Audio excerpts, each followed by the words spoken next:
Sparkle stars Jillian Ward at Michael Sager, may patikim sa exciting changes na mapapanood sa hit GMA Prime miniseries na My Ilonggo Girl.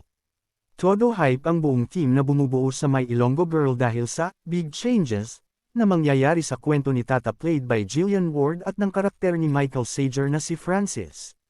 Kahapon, may special teaser plug ng hit GMA Prime miniseries na may kinalaman sa masamang plano ni Vivian, Teresa Loizaga, para kay Tata.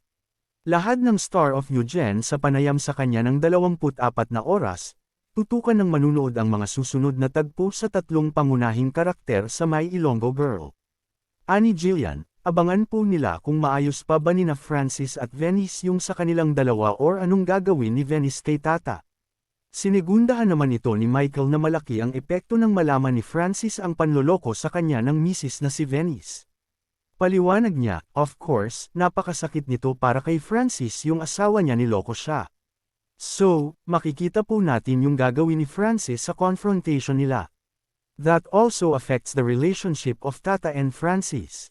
Hindi rin matatawaran ang on-screen chemistry ni Jillian at Michael na binansagan ng fans na, Mike Jill, kaya naman patuloy na nakukuha ng rom-com series ng mataas na TV rating sa primetime.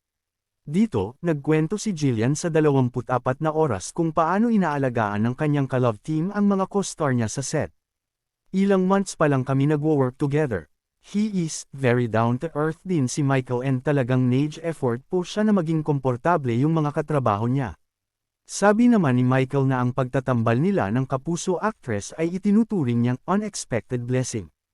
I can really say that Jillian has been a big blessing in my life. Especially late last year unexpected ito, but unexpected yung relationship namin on and off cam. She understands me, I understand her and that really makes me happy. Ano naman kaya ang reaksyon ng dalawa na possible silang magtambal sa isang pelikula?